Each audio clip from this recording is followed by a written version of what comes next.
So after one race in Asia, which delivered quite a controversial result, with Ferrari swapping their two drivers and Mercedes playing the team orders games as well. Welcome back to one more stop in Europe. It's the Russian Grand Prix at the Sochi Autodrome. We move away from Singapore to Russia, round 16 of the 2019 season at the Sochi Autodrome, site of the 2014 Winter Olympics. It's a remarkable venue. It is one of the most unique on the calendar. Some races here have been less interesting than others, but we do tend to get a cracker.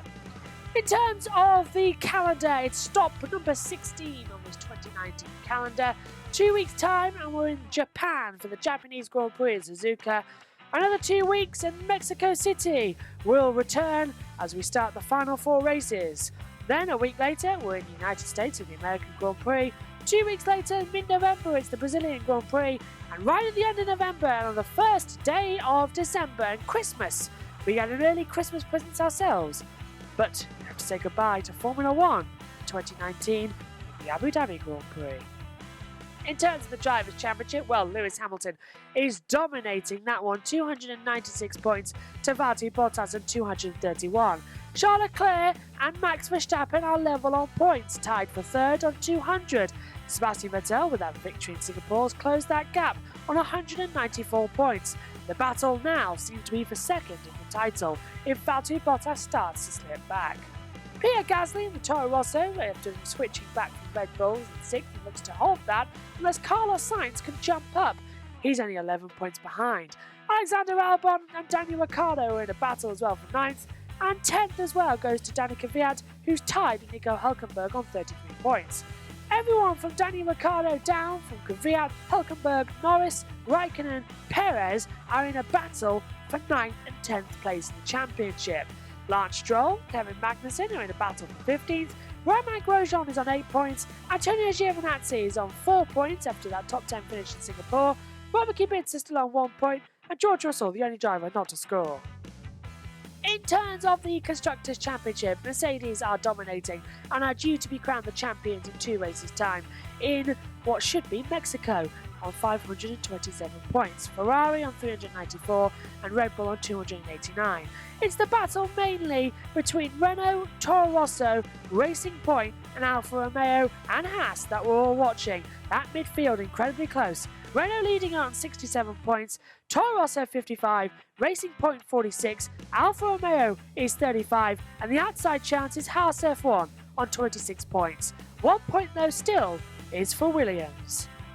It's round 16 of the 2019 Formula 1 calendar, the Russian Grand Prix at the Sochi Autodrome, and it should be, hopefully, a great weekend ahead. Welcome to Russia.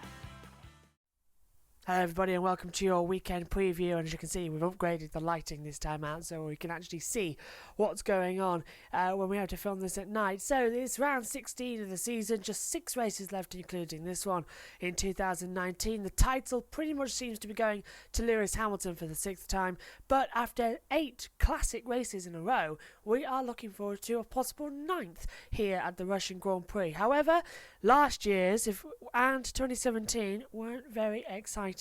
So we're not holding our breaths that this year's Russian Grand Prix is going to be an absolute cracker. However, we do remember 2015, which was a cracker, so keep our fingers crossed that something might come of this. Right, coming into this weekend then, it's home race for Danica Kvyat as well on his first race back in Russia since becoming a full-time driver once again. And if you remember, back here in 2016, this is where it all started for him.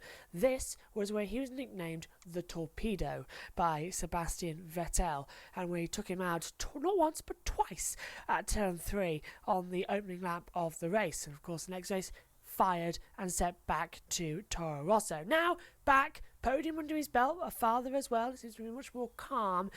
But Singapore, that move on Kimi Raikkonen did show a little bit of the old side of Danica Kvyat, but coming into this weekend he seems positive. But he does carry a 5-place grid penalty, as does his teammate Pierre Gasly, along with Alexander Albon and Max Verstappen. So all the Honda-based engines have got a brand new upgrade for this race for preparations for 2 weeks' time at the Japanese Grand Prix. Of course, Honda's home race to do well So they're all going to start 5 places lower than they qualify. Valtteri Bottas doesn't want a repeat of Singapore team orders in Russia. Do you remember last year when over the radio here at the Russian Grand Prix, Valtteri, it's James, please let Lewis through at turn 13? Yeah, well, it happened again, didn't it, in Singapore? Valtteri, it's James. Those exact words that have become embedded in Formula 1 social media content. It happened. Valtteri, it's James. Please, can you do 148s instead of the faster pace he was doing of 145s? He had to back up, let Lewis through, plain for everyone to see. Mercedes were having team orders. And that could be a factor because now Ferrari won 3 races in a row. They dominated in Belgium, they dominated Italy, and they dominated Singapore as well, where Mercedes in Singapore made the wrong tyre strategy choice. They pitted too late, and Ferrari got the advantage on the undercut. So Ferrari got their strategy right, Mercedes got theirs wrong, because they were predicting that they would have the faster car here. But Singapore was Mercedes' bogey circuit. They never go well there, but they're coming to their best circuit in the history of Formula 1 for them. They have won every single Russian Grand Prix, even dating back to the 1930s when we had them. Mercedes are dominant here in Russia, so we're expecting another victory. But who would it be? Lewis Hamilton, who has won here numerous times before, or Valtteri Bottas, who took his first win here back in 2017? Only time will tell. Moving on as well, no point worrying about Ferrari form, says Hamilton. Yeah, well, he would say that because Hamilton's on course to becoming a 6-time world champion. But Ferrari could still put the pressure on in this closing 6 races. Ever since they came back from the summer break, the Ferrari update has worked perfectly. 3 races in a row, 2 with Leclerc, 1 with Vettel. Who's to stop them winning the rest of them? Because they've got a dominant car and they do have a dominant performance now. So the only things that can stop them are themselves. The same goes for Mercedes. Leclerc tells himself to shut up after Singapore radio outburst. So Leclerc just told himself, calm down and get on. And the team got a 1-2. But everybody, I think including me, I said it in commentary, felt like Ferrari misjudged their undercut attempt, accidentally gave it to Sebastian instead of Charles, and they just kept it as a 1-2. As Dad said in the podcast for the Singapore Grand Prix, which I encourage you to go back and listen to, with Ferrari, it's Ferrari that come first, the driver's second. I think that's pretty much what we've been seeing for the last few years. Vettel, wrong to assume Ferrari can now win everywhere. That's a bit of an interesting statement, isn't it? Doesn't contradict what I just said, because I believe that with this package, they've won at 3 very different circuits. Spa, long, fast. Monza, short, fast, 100% flat out nearly. Singapore, tight, twisty street circuit. They've got a car that does seem to work everywhere. So can it work here in Russia? Well, we've seen it come second back in 2017 and 18, so who's to say it can't do it again? And who's to say they can't go one better? They have a very, very strong chance. Now then, let's get on to the other factor. Let's take a look at the Sochi Autodrome, with news breaking this morning that it could be the penultimate last race here in Sochi. Not the last Russian Grand Prix, though. They have a contract, the country Russia, to host the World Championship until 2025. However, there are development plans in place at certain parts of the circuit for 2021 onwards. So, next year's Russian Grand Prix, the 2020 race, could be the last at the Sochi Autodrome. Now, where would it go after that? Well, a new circuit is being built in St. Petersburg in Russia, and it looks like we could go there for a proper street circuit of Formula 1 in Russia, so that should be quite cool.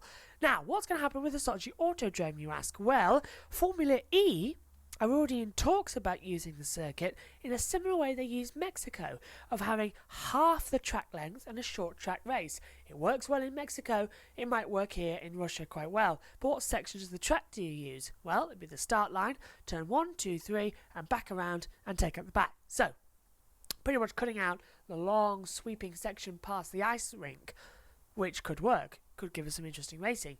But Formula E in Russia, that already worked when they were in Moscow. So we'll see why they're not going back to Moscow, because I actually quite liked the Moscow Formula E race the one time they did it outside the Kremlin. That was fantastic. Really put Formula E on the map that year. Right, let's take a look then at the current Russian circuit, the Sochi Autodrome here in Russia, and let's go on board with Danny Kvyat in the Toro Rosso from 2019. It's his home race. Let's go on board with him. Let's take a look around this Sochi Autodrome, 5.848 kilometres, 53 laps ahead of us.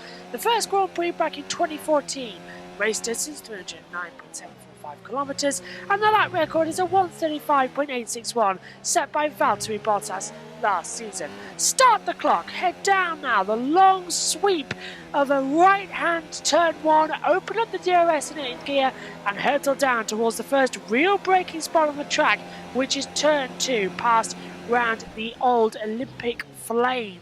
Now, heavy braking spot turn 2, a little bit wide, as you round turn 3 now. Continuous loop, 6th gear, pull 7th, round the flags of the nations where the Olympic torch once was. Heavy braking now into turn 4, down 4th gear, accelerate up 5th gear, 6th gear, hold it there as you have to drop down again into 4th gear for the tight of turn 5. 6 and 7 come up quick, just a little flick to the right before the harder braking down 5th gear. Get on the power as you head towards the ice skating arena now as you come into turn 8 and 9. Turn 10 and the second DRS detection point, drop down 4th gear, another tight right but leads onto the long back straight of turn 11, 12, with you open up the DRS, pull 8th gear as well, and hurtle down to the tricky braking spot. You turn with the DRS open, then you brake into turn 13, down all the way to 3rd gear, hold that round 14, 15, coming up now as well, drop down all the way 3rd gear, down to 2nd, 15, 16, back into the 3rd sector, hug the apex as you come into 17 and 18, 2 right-handers at 90 degrees to complete the lap, and as soon as you're at the last corner, you are across the line at the exit to start another lap. A 1 minute 38 that lap, the drivers will be aiming for 136s.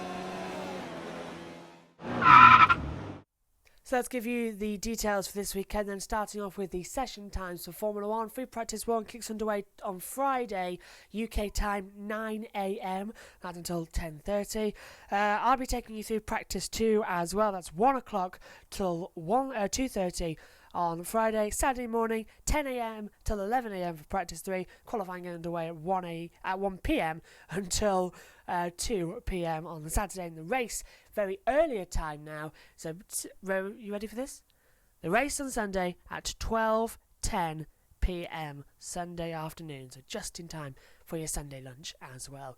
We'll be back tomorrow for the Friday practice review at the, I'm filming it staggered throughout the day, but we'll be back at the slightly later time of 8:30, and on Saturday we'll be back, can you guess the time? Yeah, that's right. 12:30 we'll be on air on Saturday, and Sunday we'll be on air as well at 11 o'clock for the Sunday race preview. And the Grand Review, you can catch that next Wednesday at 8 o'clock as usual. So, it's going to be a good weekend. Let's hope we get a cracker from us all here. Bye for now.